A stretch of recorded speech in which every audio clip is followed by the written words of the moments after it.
नमस्कार, मैं धर्मेंद्र कुमार प्रगति क्लासेस के यूट्यूब चैनल में आप सभी का बहुत बहुत स्वागत। बात करेंगे प्रगति परीक्षा करंट अफेयर्स टेस्ट सीरीज क्रमांक 2। काफ़ी महत्वपूर्ण प्रश्न है, देख लेते हैं। पहला प्रश्न है, संयुक्त राष्ट्र संघ ने 2025 को किस रूप में मनाने की घोषणा की। तो जो संयुक्त राष्ट्र संघ है उसने 2025 को अंतरराष्ट्रीय क्वांटम एवं तकनीकी वर्ष के रूप में मनाने की घोषणा की। साथ ही इसके साथ अंतरराष्ट्रीय सहकारिता वर्ष एवं ग्लेशियर संरक्षण वर्ष के रूप में भी मनाने की घोषणा की थी। ठीक है, तो 2025 संयुक्त राष्ट्र संघ ने अंतर्राष्ट्रीय क्वांटम और तकनीकी वर्ष और अंतर्राष्ट्रीय सहकारिता वर्ष और ग्लेशियर संरक्षण वर्ष के रूप में मनाने की घोषणा की। इसके साथ ही 2026 को अंतर्राष्ट्रीय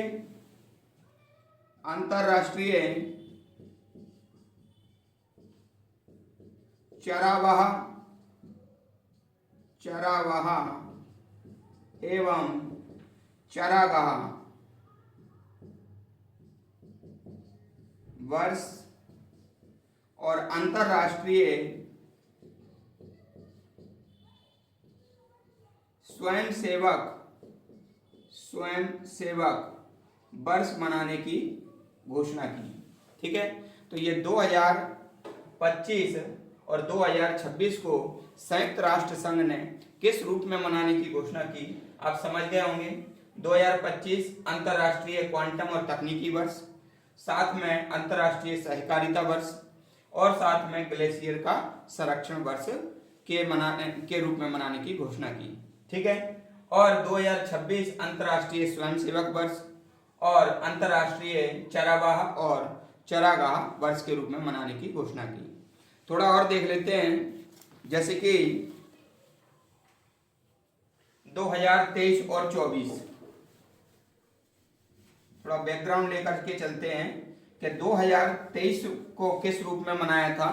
तो संयुक्त राष्ट्र ने 2023 को अंतर्राष्ट्रीय बाजरा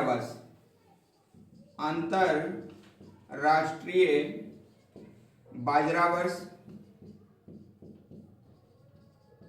के रूप में मनाने की घोषणा की थी और 2024 में अंतर्राष्ट्रीय ऊंट वर्ष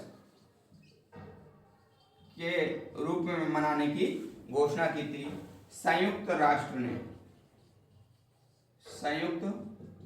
राष्ट्र संघ ने। ठीक है, इनमें से एक प्रश्न आ जाता है, अच्छे से आप लोग इसको करना। अगला प्रश्न देख लेते हैं, और इसमें कुछ याद नहीं करना है। 2023 आए तो आप बाजरा लगा देना, 2024 आए तो ऊंट लगा देना। ठीक है, और 2025 आए तो क्वांटम और तकनीकी सहकारिता और ग्लेशियर लगा देना, और 2026 आ जाए तो अंतर्राष्ट्रीय चरावाह और चरागाह और अंतर्राष्ट्रीय स्वयंसेवक वर्ष के रूप में मनाने की घोषणा की, लगा देना। की पॉइंट यही इसी तरह से याद करना है।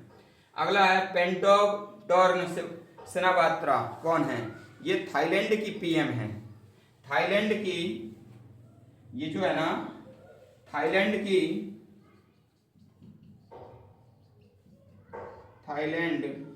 की सबसे कम उम्र की महिला प्रधानमंत्री हैं ये पेंटोग टॉर्न।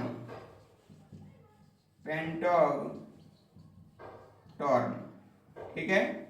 सबसे कम उम्र की महिला प्रधानमंत्री हैं ये थाईलैंड की, याद रख लेना। प्रश्न नंबर 3, तो प्रश्न नंबर 3 है भारत के पहले समुद्र पारीय जन औषधि केंद्र। भारत के पहले समुद्र पार यानी कि समुद्र के पार जन औषधि केंद्र ये मॉरिशस में उद्घाटन किया गया है। मॉरिशस, ठीक है ना, मॉरिशस, मॉरिशस याद कर लेना, ये समुद्र पारीय जन औषधि केंद्र मॉरिशस। अगला प्रश्न देख लेते हैं, वर्तमान में भारत में नवरत्न कंपनियां की संख्या कितनी है? तो देखिए जो नवरत्न हैं भारत में यदि नवरत्न की बात करें तो नवरत्न है 26, ठीक है। तो नवरत्न 26 हैं और ये IRFC ये 26वीं है। IRFC 26वीं नवरत्न कंपनी है। इसका पूरा नाम है इंडियन रेलवे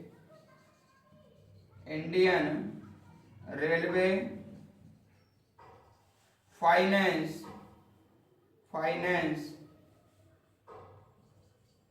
कॉरपोरेशन, ठीक है ना। तो IRFC 26वीं नवरत्न कंपनी है और महारत्न कंपनी ये आपकी 14 है। तो दोनों ही याद रख लेना, नवरत्न कंपनी, महारत्न कंपनी बड़ी होती हैं, ठीक है ना, और नवरत्न कंपनियां छोटी होती हैं, ठीक है, उनसे थोड़ी छोटी होती हैं। तो ये याद रख लेना, महारत्न 14 है और नवरत्न 26 है। अगला प्रश्न देख लेते हैं, समलैंगिक विवाह को मान्यता देने वाला पहला दक्षिण पूर्वी एशियाई देश कौन सा है? तो ये है थाईलैंड, ठीक है। समलैंगिक विवाह को मान्यता देने वाला थाईलैंड, ठीक। अगला है, संयुक्त राष्ट्र महासभा ने पहला अंतर्राष्ट्रीय आलू वर्ष कब मनाया? ठीक है, तो ये जो अंतर्राष्ट्रीय आलू वर्ष है ये 30 मई 2024 को अंतर्राष्ट्रीय आलू वर्ष संयुक्त राष्ट्र महासभा ने मनाया। संयुक्त राष्ट्र महासभा ने मनाया, ठीक है, अंतर्राष्ट्रीय आलू वर्ष। और जो 30 मई का थोड़ा इतिहास देखें तो हिंदी राष्ट्रीय हिंदी पत्रकारिता दिवस मनाया जाता है, ठीक है। ये 30 मई को क्या मनाया जाता है? 30 मई को मनाते हैं राष्ट्रीय हिंदी पत्रकारिता दिवस, पत्रकारिता दिवस, ठीक है। क्योंकि 30 मई 1826 में कलकत्ता से पंडित जुगल किशोर शर्मा ने हिंदी का अखबार जो है ना सबसे पहले छापा था, जिसका नाम था उद्दत मार्तंड। हिंदी का अखबार, हिंदी अखबार पहला था ये, और उद्दत मार्तंड, तो ये पहला अखबार था उद्दत मार्तंड। तो इसको प्रकाशित किया था कलकत्ता से 30 मई 1826। पंडित जुगल किशोर संपादक थे और हिंदी का पहला ये अखबार था, इसलिए 30 मई को राष्ट्रीय हिंदी पत्रकारिता दिवस के रूप में मनाया जाता है। और आलू वर्ष मनाया गया, पहला आलू वर्ष मनाया गया 30 मई 2024 को, ठीक है। तो ये आज का हमारा टेस्ट सीरीज था, काफी महत्वपूर्ण प्रश्न है। आपको कैसे लगे कमेंट्स करके बताइए। जो व्यक्ति नए हैं वो चैनल को सब्सक्राइब करें, वीडियो को अधिक से अधिक शेयर करें ताकि सभी तक पहुंच पाए, और सभी का वीडियो देखने के लिए बहुत बहुत धन्यवाद। नमस्कार।